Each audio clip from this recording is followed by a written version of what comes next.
Welcome to Surviving the Dream with your hosts, Casey Arnold and David Conley. We're here to talk to people who seem to have their dream job and find out, what did it take?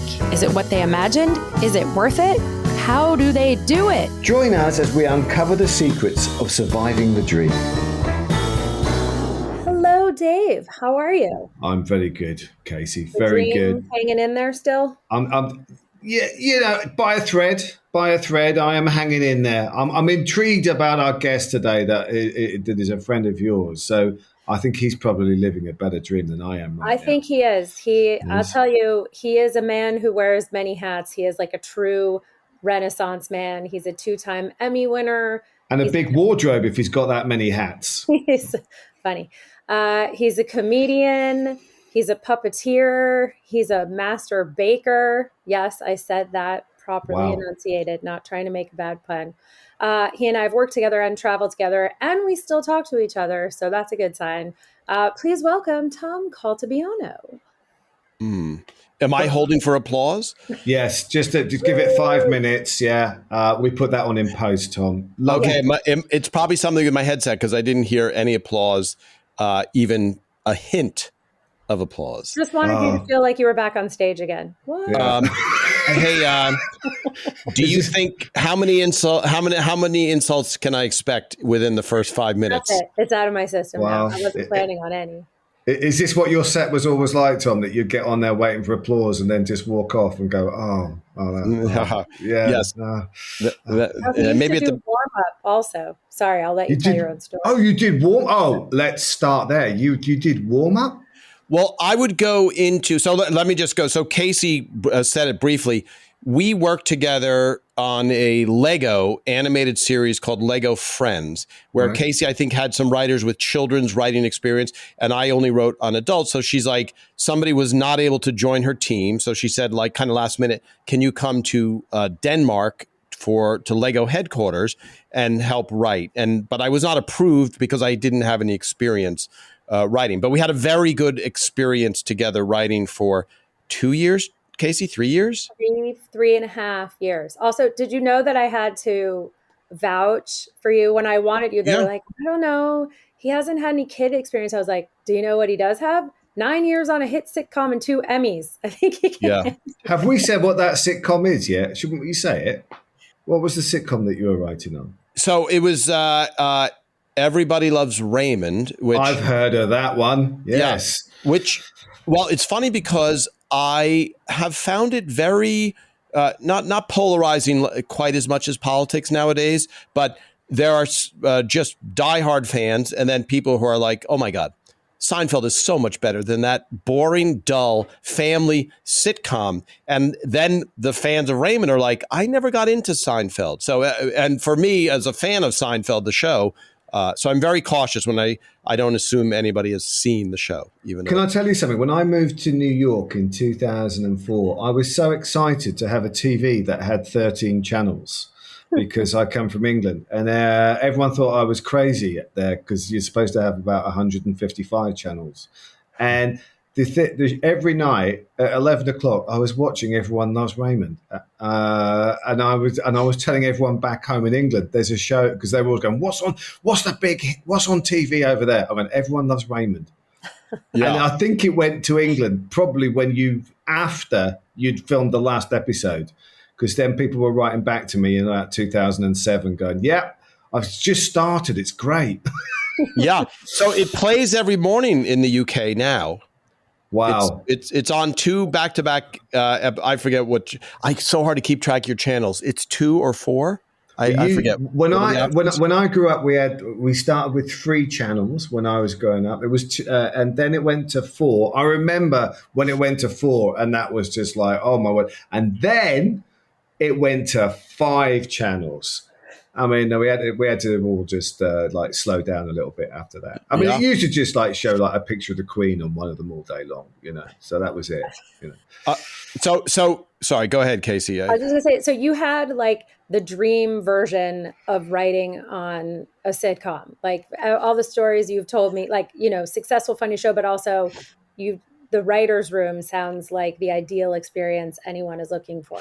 Yeah. And by the way, I don't know who your audience will this be going out ever over the air, or this Yeah. is in your personal files? This is just for us. Okay, yeah, you know? that's what I assumed. Yeah, I don't know. Well, it's funny because I run a Everyone's Raymond Instagram and Facebook page, and I do a live thing on Instagram every Sunday, and I have a big audience in the UK, but I have to know who's the listener because you can go too deep into baseball. So what Casey's talking about is the dream writer's job.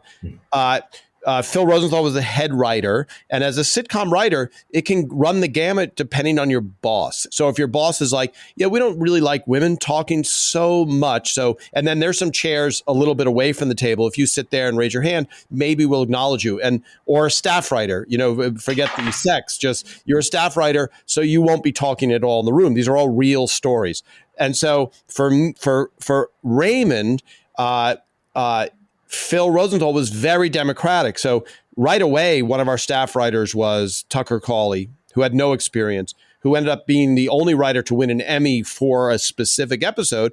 And right from the beginning, as much as Tucker wanted to talk, he could talk or not. And some of the old school writers in our room who didn't last that long on the show were like, he talks a lot for a staff writer. And I remember thinking, okay, but they're really funny ideas. Like, is there a demarcation? So what Casey's talking about is, I stepped into it where if you're funny or can come up with funny, they'll listen to your ideas from day one. And was this your dream to be a writer on a show like that? Not really. Just being funny and trying to, being funny, making people laugh.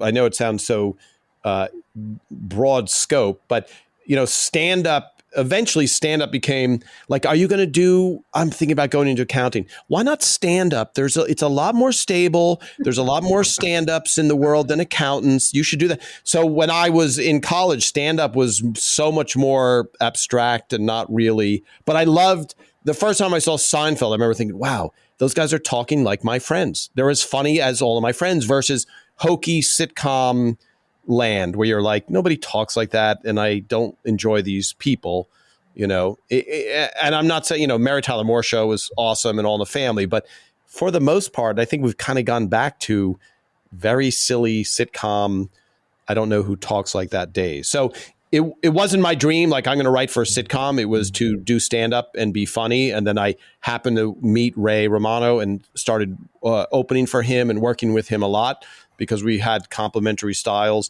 in that he talked about being married and kids, and I talked about being single and the joy of not having kids. And so it was, that combination that led to me being on there. And when did that dream start? And when was that at college, or was it a 10-year-old Tom? It's funny because I went to New York University, same place Casey went. Yep. And I remember listening on the radio a bunch of stand-ups, and I wish I knew how, and they were talking about, I wish I knew who they were now. But they were just talking about how you get started and doing open mic nights. And I just thought, wow, that's a possibility. That's interesting versus it's something that happens in Hollywood and people just go on Letterman and they're somehow in Hollywood, So then I was a finance and management major, and I went into that field. Wow. And then I decided I really, really am going to regret not trying to do stand up. And so then I decided to do an open mic night at the Original Improv with, like 4 people in the audience. My girlfriend was one of them. She was the only one that walked out, but it's not. How long was she your girlfriend for after that night? Well, because I had a lot more respect for her after she walked out, so I kept her around. Then I started. So that was a long time ago, and then I just started doing a bunch of open mic nights. Met Ray, worked with him a lot, and then the show came about, and I can slow down that portion of the story, but then end up working on the show as Ray's guy, which is not a good thing, I learned. And did you meet Ray just by doing stand-up? Purely? So what happened was I read about a guy that won this stand-up comedy contest in Atlantic City called it was the Comedy Stop at the Trop comedy competition, and it was 100 comedians. And then I read about this guy who won it, and then on the way, his celebration was like a Coke in the median on the New Jersey Turnpike driving back to Queens. And I said, I'm going to win that contest. So I entered that contest, and I made it to the finals, which was 3 days, and the top 15. I made it to the final 15, but I did not win. But I knew the guy who had won it that I read about was a guy named Ray Romano. And then I, in the most bizarre backdoor way where you never know what will lead to anything, a guy who started with me, an open micer who was not very good, said, hey, Ray Romano is looking for someone to play on his softball team. And I happen to be a very good softball player. And I really wanted to play softball. And this guy who was not very good stand-up was just a social climber, let's say. And he was not a good softball player. So I ended up playing on Ray's softball team, and we won like 3 championships when I played for him. We played under the 59th Street Bridge, which is in Manhattan. It's the Feeling Groovy Bridge. And I loved it, and I was broke, and I was living with 2 other comedians. And then Ray was like, hey, do you want to open for me on whatever this gig is? And Ray is a really nice, Casey has met him, super straight-laced, honest guy. And back in those days, there was something called a comedy condo. What position did he play? Raymond on the team? Yeah. Center field. Oh, good. Thank you. Yeah. What does that mean to those of us who are not sports people? So the outfield. So I don't know if David is just being tongue in cheek because they don't even have baseball there. But what's funny is there became then a show business league. There is a show business league in Central Park. So we would play against the comic strip and all these other shows. So the outfield at one time the outfield, Casey, for let's say you grew up in Slovakia. And baseball is not rolling off the tip of your tongue. That's where most of our listeners are. Yeah, that works. Yeah. So I would play left field. Ray would play center field. And there was another guy, Tom Hertz, who was a comedian who created rules of engagement. He would either play left or the short fielder. So all of us ended up going out to Hollywood, but you would bond there. And I think there's also something that came into play later, which is I just love to play softball. And when Ray ended up getting on Carson, I happened to be in LA, and it's kind of a funny story in that I knew he was going to be in LA for Carson. I saw him in the outfield, and I'm like, Ray, when are you doing Carson? I might be out there then. And sure enough, I was. The night before Ray was going to appear on Carson, we're all in his room. And I think about all before cell phones. How did we do all this stuff? We're in his hotel room at the La Montrose or something. I can't remember what it is, or the Sunset Marquis, whatever. Doesn't matter. But we watch Johnny Carson say Ray's name, and we're like, oh my God, tomorrow night, Ray Romano. We're like, oh my God, you can't peak. You've peaked in Hollywood. And so I go, goodbye, Ray. I barely knew him other than the outfield. Leave, go to my parking garage, and the garage is locked for the night. And so I now I don't have a cell phone, and I'm broke. And so I run back to the hotel. I go, can you call Ray Romano's room? Hey, Ray, this is Tom. Listen, I'm a little screwed because my car is locked until the morning. And he goes, yeah, you can stay in my room. Okay, fine. So I stayed, and I felt so bad because he seemed like such a big star to me, and he's going to do Carson. I'm like, I'm going to set my alarm for 5 a.m. and I'm going to get up and sneak out. Not the type that you probably have done, Casey, or you, David, in the morning. And so then I did that. I left early in the morning, and Ray was like, I saw him at Carson, and he goes, why did you leave so early? And I go, I didn't want, you're doing Carson. I don't want to be. And then I got this schmuck staying in my room. Now that I know who Ray is as a person, he would much rather I be hanging out with him to get through the nerves, etc. So you made him feel dirty. Yes. So then that just, but just coming from a pure place of enjoying softball, enjoying stand-up, much later, when he did a Letterman set and that led to Rose Raymond, Ray called me to do a gig, and he said, and I was at the Letterman set, but he called me and said, do you know about my development deal, right? And I said, no. He said, well, a lot of people have called me about it. I go, Ray, I don't even know what are you talking about? He goes, yeah, I got a development deal from Letterman. I'm like, awesome. And so then he was like, okay, we got to do the Improv in Washington, D.C. And what I started to say is in these days, there were comedy condos in those days. So you might be thrown in with this guy enjoys prostitutes and this guy enjoys cocaine. And so Ray was so straight-laced and is still that he was happy to have somebody who also, I don't enjoy either. I guess I would enjoy both of those things, but I just don't have them. Condo with random strangers who were more like that, and you definitely won on your end. Well, as a woman, Casey, as a woman having to go, right, there's the also sexual tension Yeah. But they fended you off, I'm sure. I was so lucky. Every time I stayed in a comedy condo, I was on my own. I don't know No, how I I got away with opened it. for like a But couple of guys, and I would always be like, "Hey, man, listen, if you want me to wingman anybody for you, let me know, but like, don't point anything this way."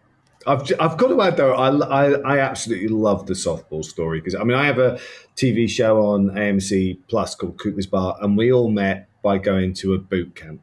And I think what I love about Hollywood is that everyone's like, "Oh, I've got a networking night," and everyone goes has champagne, and then they all swap cards, and nothing ever happens. And yet you play softball or you go and work out with people, and it takes a while, but a few years later you go. I mean, we were on the set going, God, we all met by just basically working out. Well, Yeah. part of the dream is to get paid to work with people that you like, right? I mean, you and Ray still work on stuff, right? I called you into work. I'm like, who do I want to go to Denmark with? I wonder if Tom's free.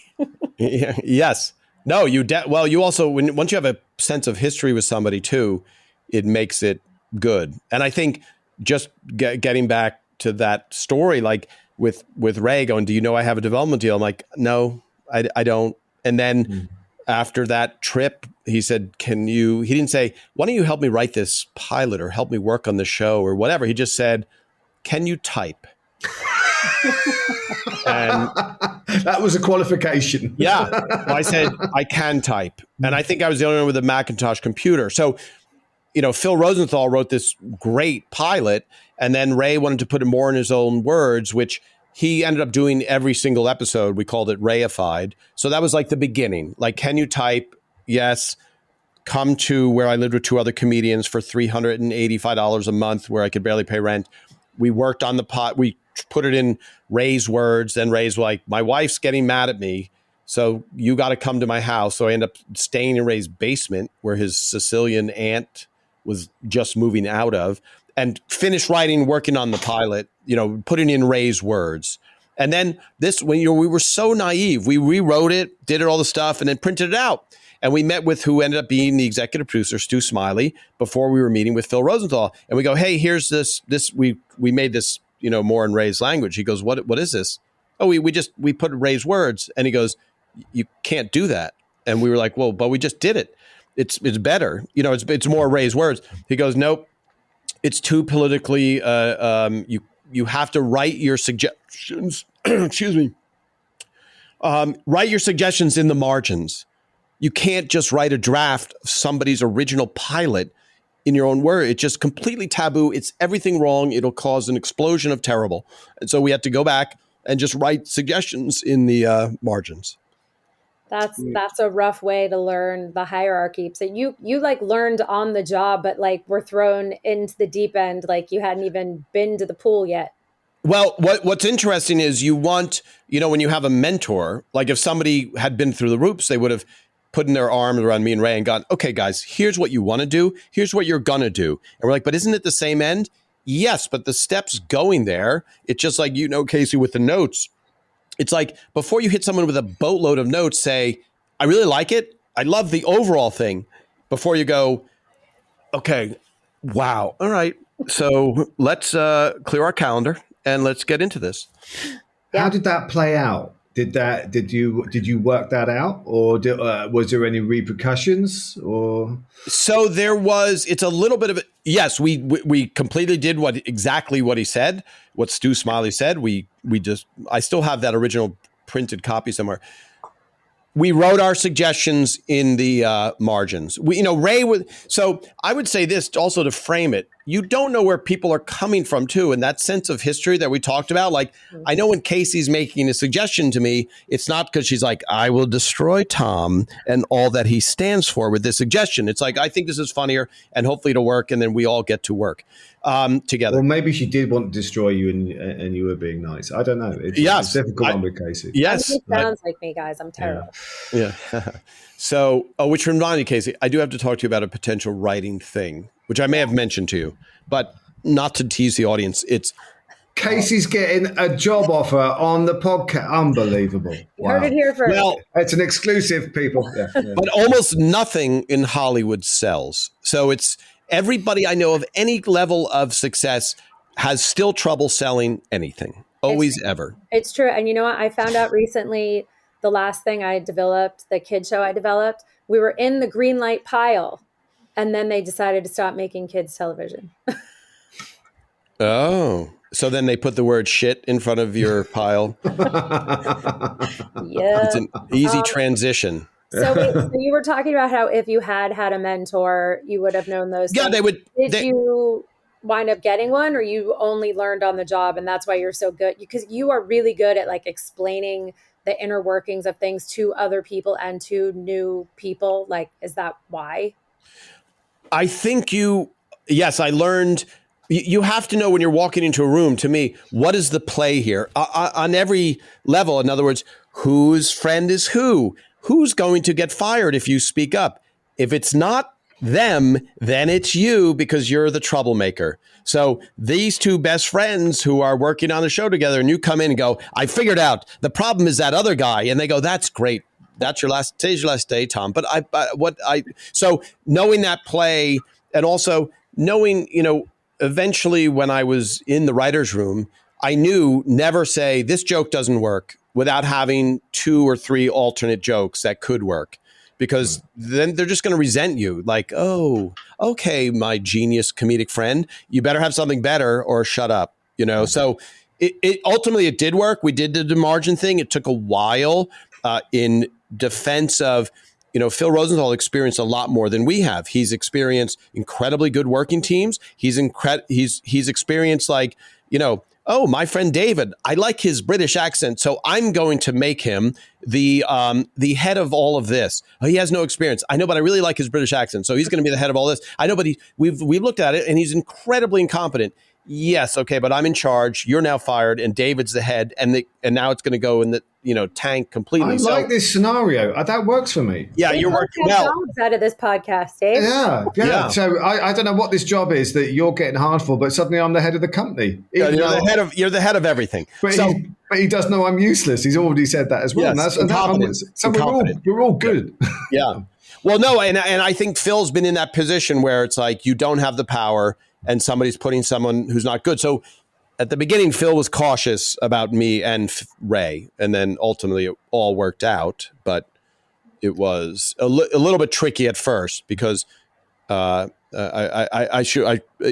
I'm being too nebulous to make it a good story. So it was really, Phil was not trusted as a showrunner by the network because he never ran a show. So he had the network gunning for Phil. And then Ray was just saying, I want my guy, meaning Tom, in the room. And Phil's constantly under attack. So he was just like, okay, can I just get my bearings before? And so ultimately I was in the writer's room, and it made it much easier because then I could say to Ray, here's what Phil did. We discussed the joke that you were unhappy with, Ray, and we discussed it for 20 minutes versus Ray going, that joke didn't change, and I wanted it to change. And then I could say, here's why it didn't change, but we did listen to you. So it ultimately all worked out, and we're all very good friends now, and Ray and Phil vacation, every year, every Christmas together. And yes, the dream. You guys had a great show, and you kept doing it, but also cool that like you came in as someone who didn't really plan on writing and made it all the way up to like co-EP. Like you went through the whole it was 9 seasons, right? Yes. And you learned like every department, and now you're like a one-man studio yourself.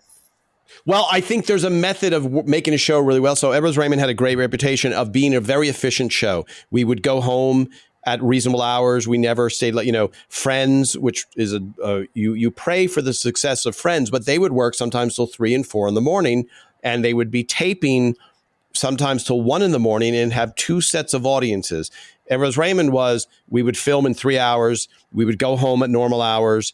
Phil Rosenthal was always like, you need to live a life to write about a life, and everybody except for me was married with children. So he was like, let's go home, get into a fight with your wife, and come back and write an episode about it. So homework, people. Go out and enjoy the life we can't have. Well, yeah. I love your homework is to go home and please wind up your spouse as much as you can. Yeah. And now I read on Wikipedia about you, Tom, yes. That you took 30,000 photographs while on the set. Is that true? Yes.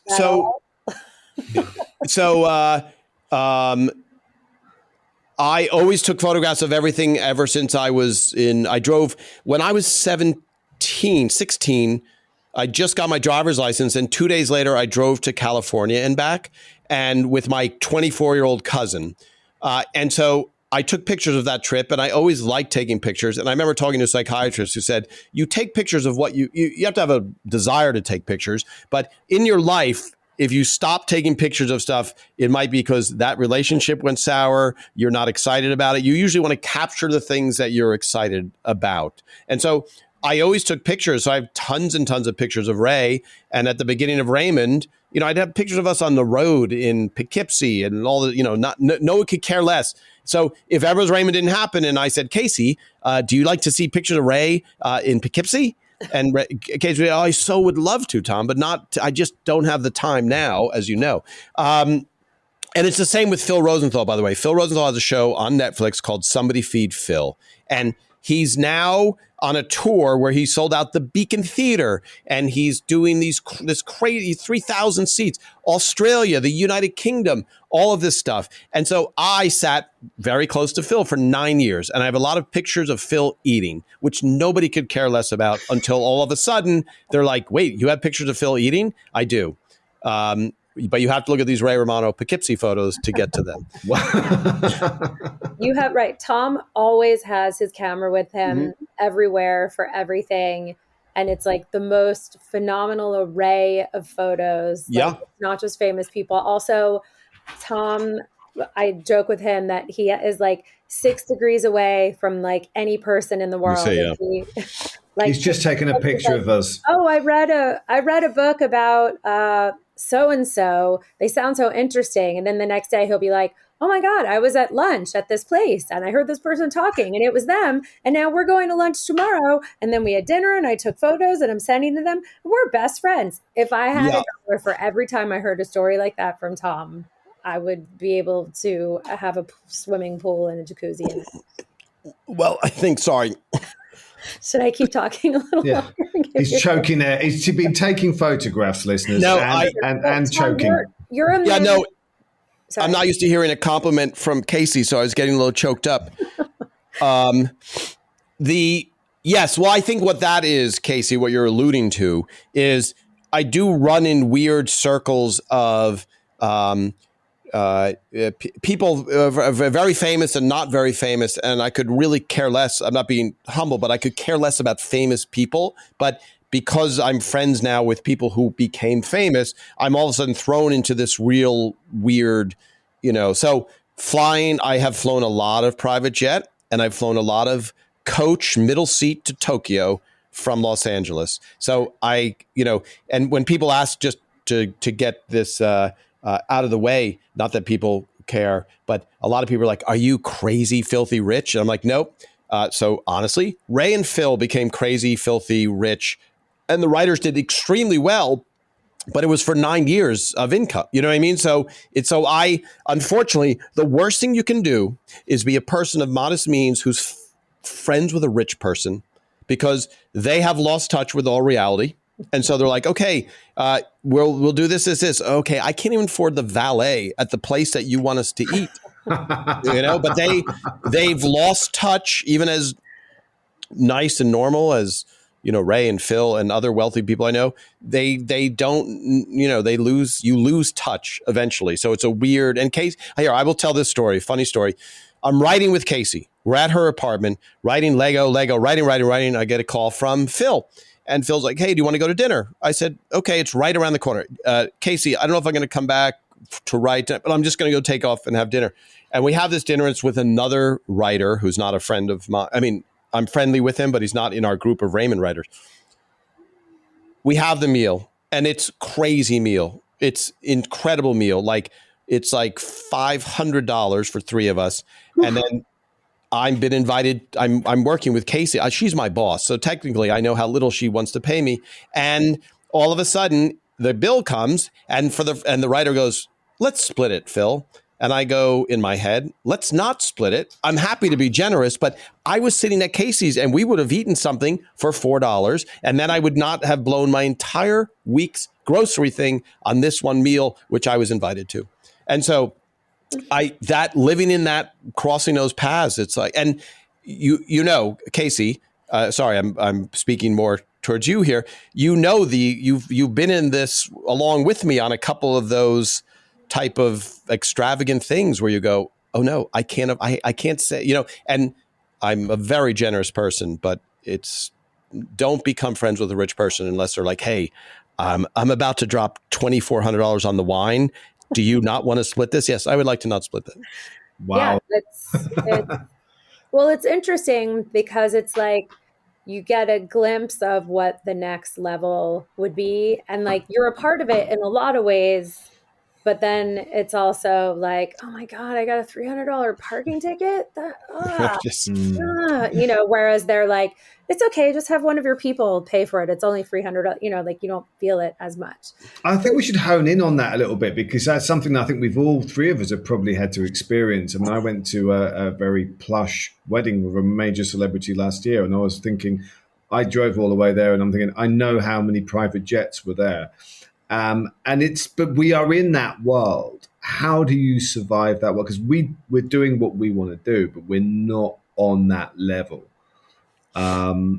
And yet, like you say, you are becoming friends, or you are friends with these people who there is a little bit. I mean, you can't help but lose a little bit of reality. Like it's easier to get a private jet to the right. to Their that reality venue. is just different than ours. Yeah. So how do we survive that?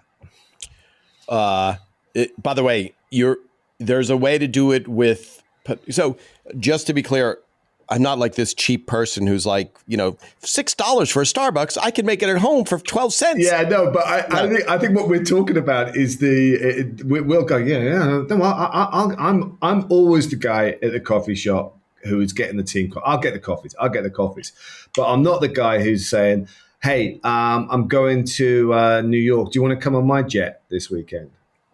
Right. It's a discrepancy of, right. Tom is super generous. Tom will be like, I got dinner, right? But it's also, but not if it's $5,000, right? $400 bottle of wine, or like a $40 bottle of wine, or whatever it may be. You're privy to a world that many people are not. So here, private jet is the separation between everybody on this podcast and rich people, meaning anybody on this podcast can have a great meal, a great right. If you wanted, you could save up, have a killer meal, killer experience. Get this first. You can't afford a private jet. It's obscene money, even for them. And so that's the only time where I go, because do you want some gas money? Because you're about to drop my annual income on this one trip. You know what I mean? And it's just like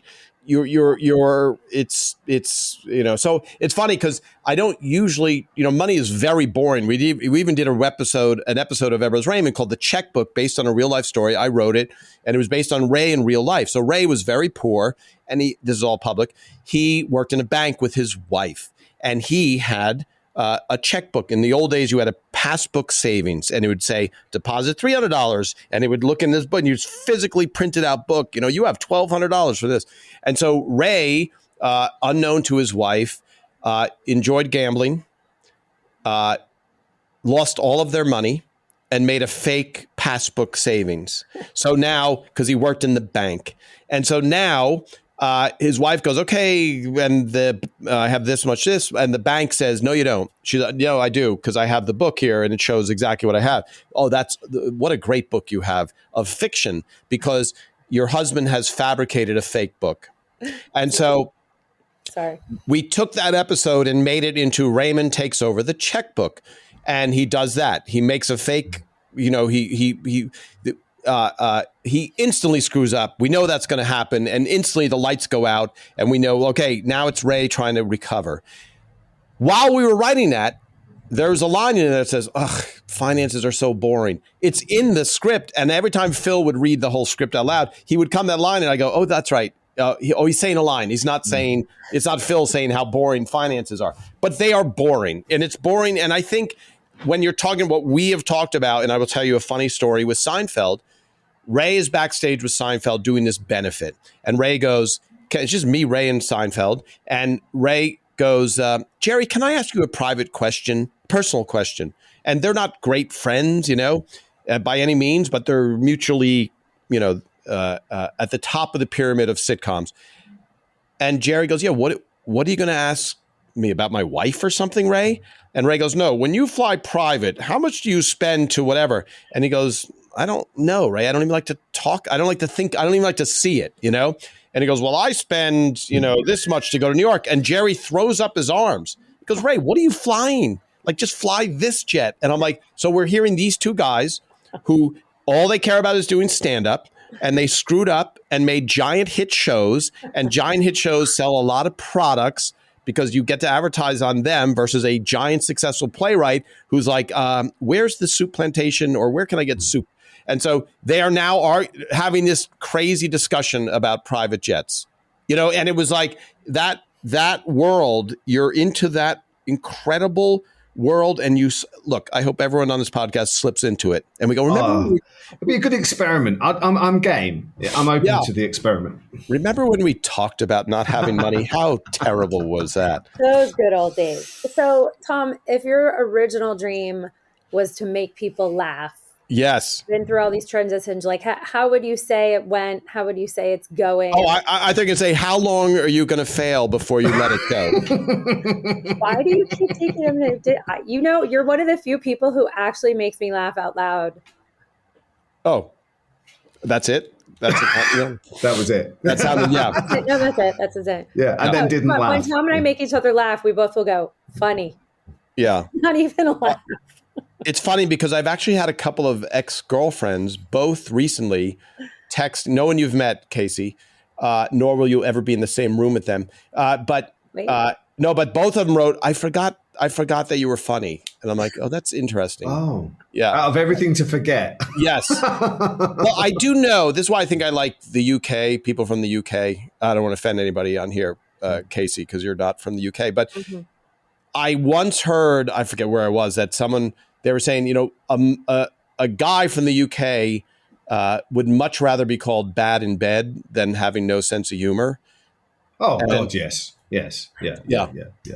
And I think I love that because that dry wit, et cetera. So, yes, Casey, how's it going making people laugh? I will say, especially with the live Instagram show, seeing people from around the world, and especially the UK audience, is so appreciative, I think, of that humor.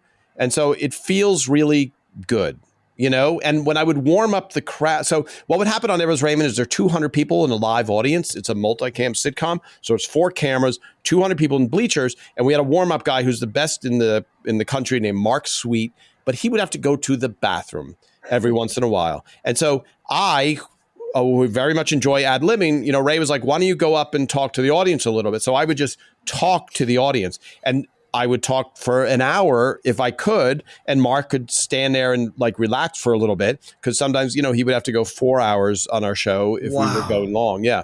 And so, but I enjoyed that more than anything. And it's kind of what I do on my live show, which is answer questions that the audience has about the show. That gives me the most joy. It's funny.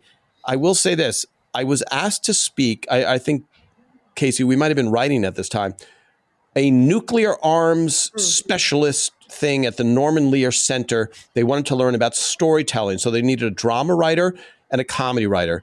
So one of the guys these are guys you would see on CNN all the time.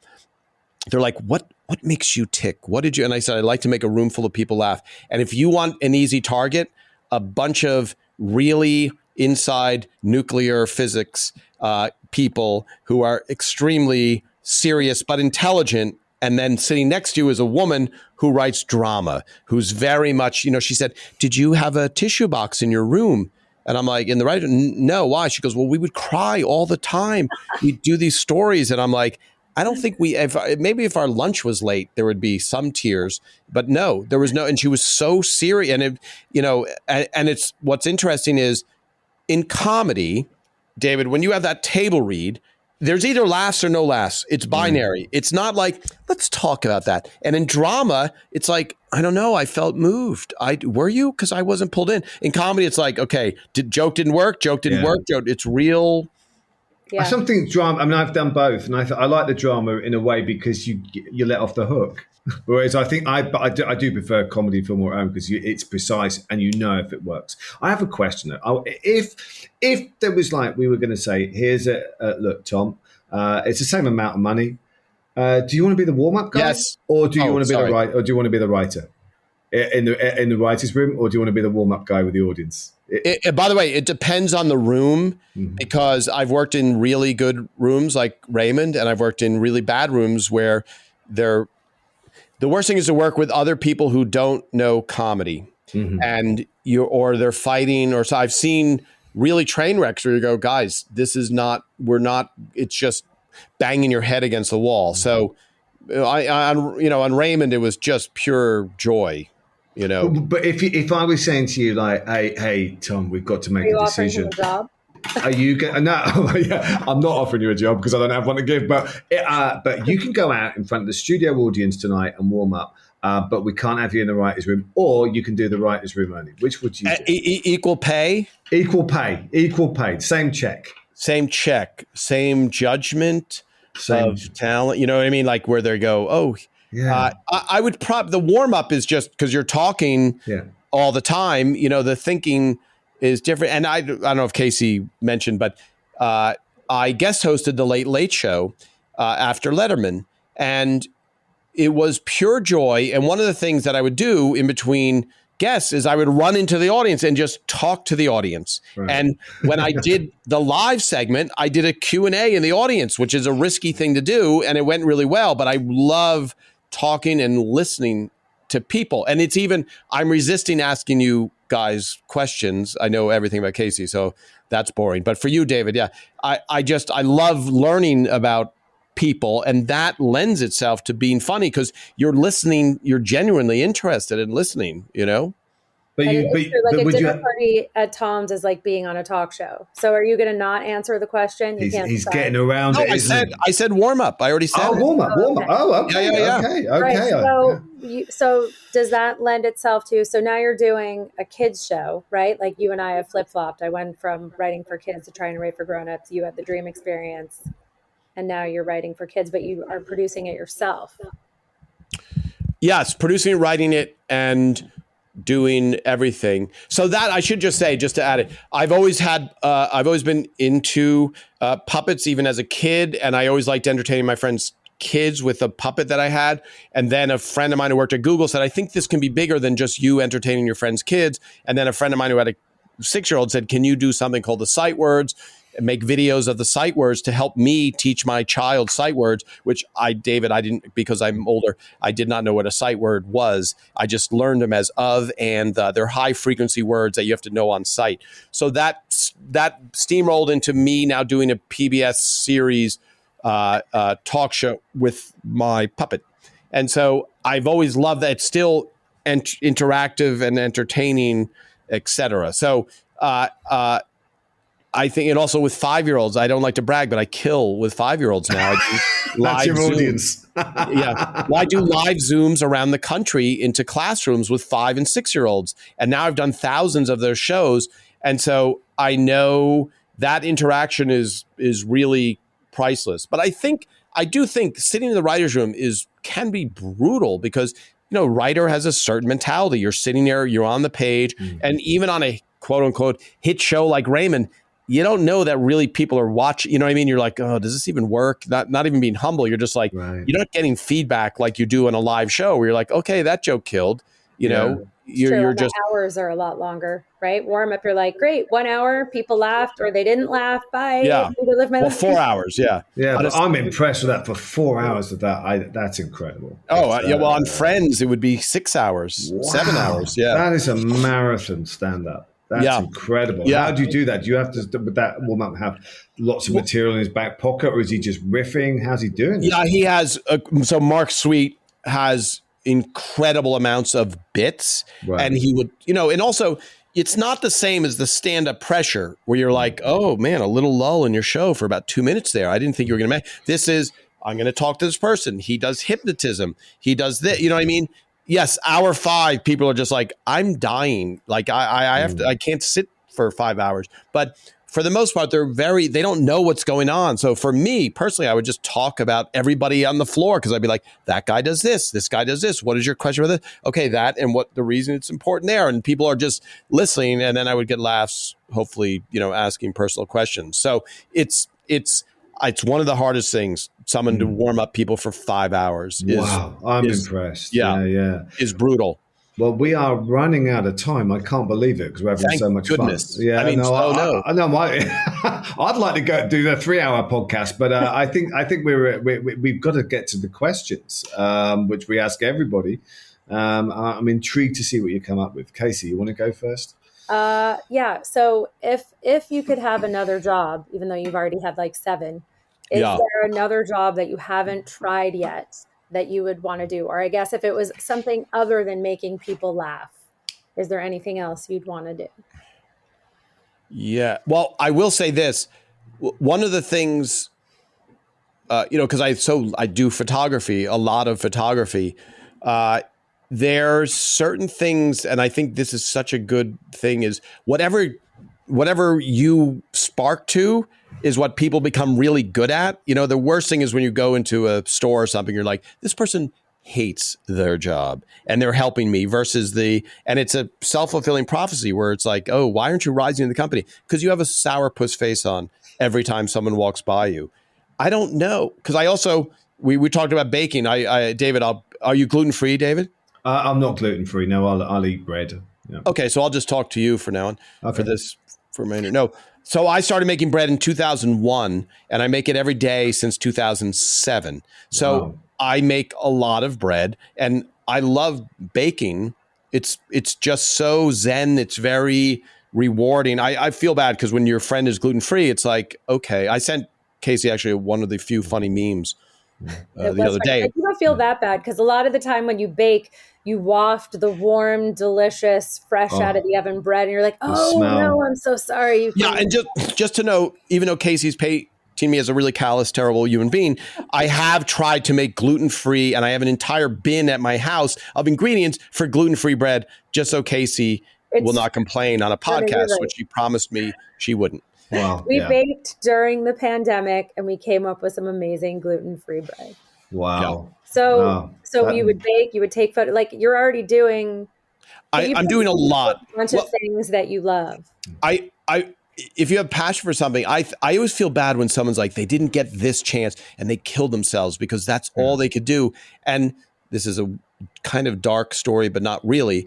I was in Poland, in Warsaw, at the Uprising Museum, and I'm going through that, and there's stories of like these 9-year-old kids smuggling potatoes through the sewer and then not necessarily making it through the war. I'm like, you know what? I kind of really wish I had become the permanent host of The Late Show. But I'm like, that 9-year-old kid never even got to have the choice to be resentful about, so it was so, and I, certain things affects you in a different way. And there's always, when people get too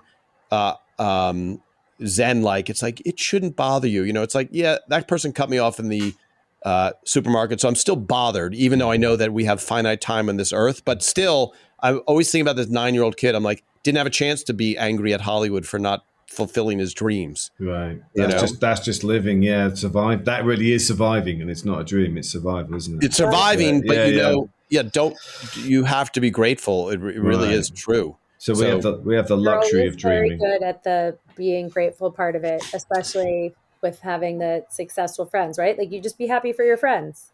I feel like we never answered that part. How do you get through it? I think you just be happy for them that like they made it that far, right? Because if you start being a little bit resentful, surely. Yeah. Sorry, what? Let's get on to the next one. We got to wrap. So, if you won the lottery, yes, and I'm talking a big one here, Tom, what would you do? Moon. I would instantly start a production company and just start making as many things as possible, and just bring stuff out and lose money and make money and just make as much stuff as possible. I mean, it's kind of what I've been doing. Only I don't have the unlimited deep funding, that you do. And I have friends who have financed their own movies, and it's the smartest thing they ever did because it's like, why not? Yeah, great. That And you could probably get that jet to get you between New York and LA, right? I would. By the way, Yeah, it's forgetting even social consciousness, carbon footprint, all that stuff. Oh my gosh, the private jet just saves you so much time. right. Like to pull up to the airport at 10:50 and be in the air at 11. Yeah, With all of your pocket knives and your contraband wine and everything. yeah. All right. So we'll put that on the list That's as well. cool. Production company with a private jet. There. Yeah. Yeah, All right. Okay. to help children. To help Yeah. children. Only to help children, obviously. But yeah, Casey, go on. What if we really knew you, Tom? What would we know about you? If you what? If we really knew you, what would we know about you? There's nothing that you can, I don't. I mean, Yeah, well, everybody doesn't know everything that hasn't been on this podcast. I don't know. I mean, Like, I'm very. go ahead.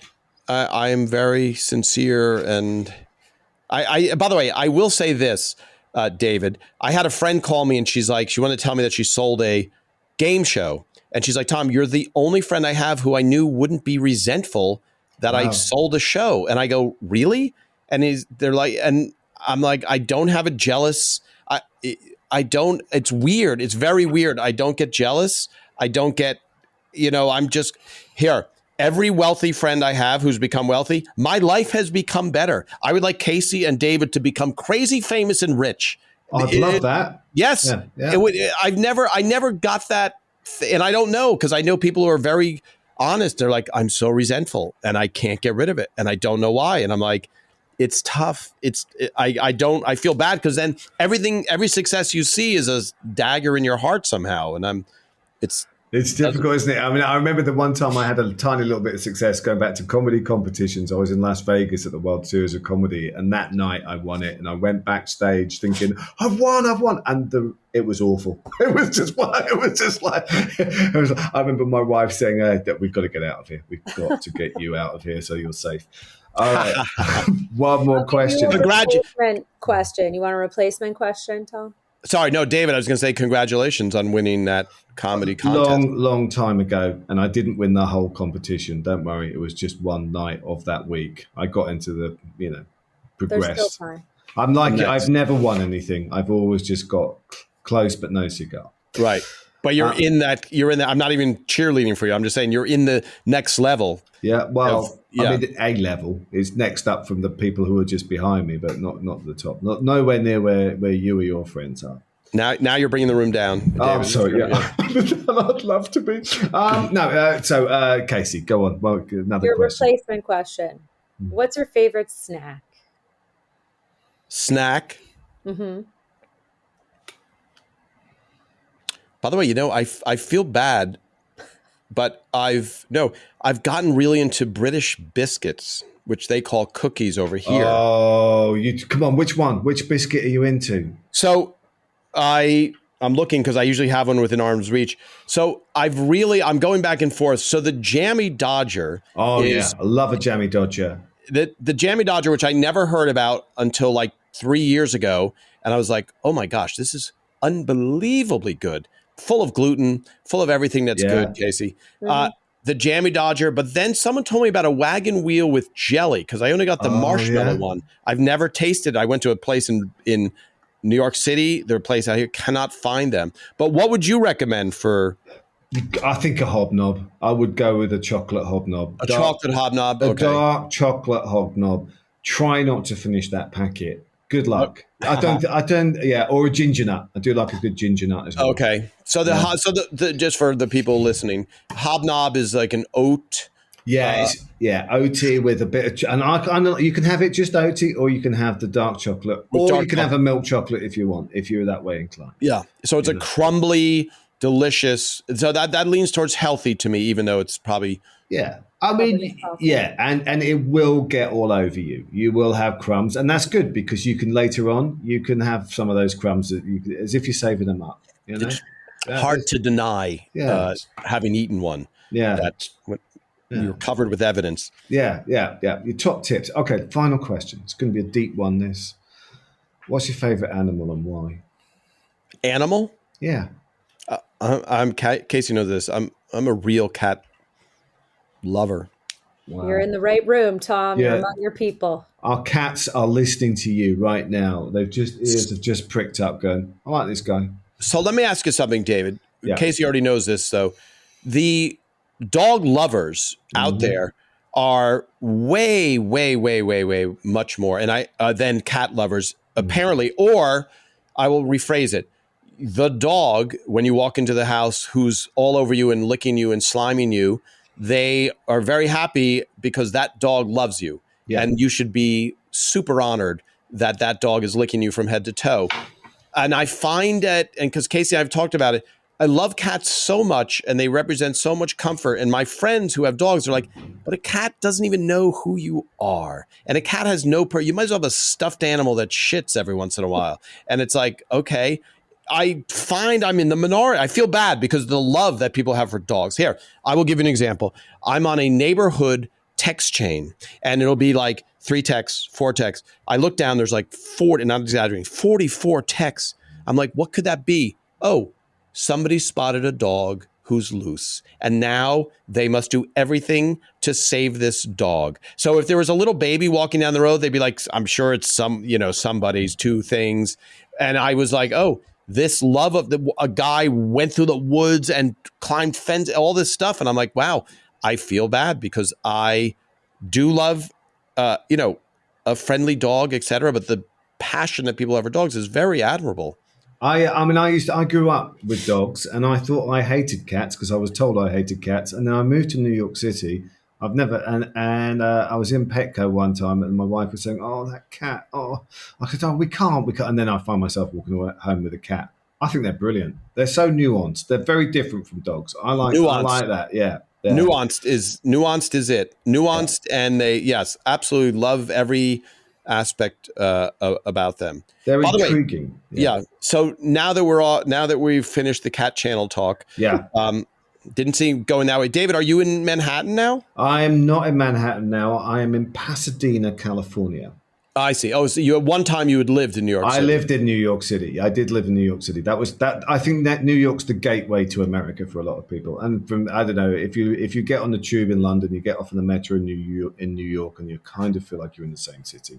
Yeah, I my British friends too. By the way, I think that just going back to the success when you were just saying like the level of success, I will, and Casey's seen that no matter what level of success you experience in Hollywood, it's always frustrating. There is nobody I know. There's nobody I know who doesn't have to sell, convince. And so I think from the outside, people are like, wow, now, not even for me. I'm just saying, not for me. For famous people, they still have to sell, convince, answer to people. It never gets easier. Yeah, it's good to know. I mean, yeah. I think it's so good to hear because we're all like, what are we aiming for? And then you meet these people and they're going, it's a bit like the Wizard of Oz, isn't it? Where you go, oh, that's it.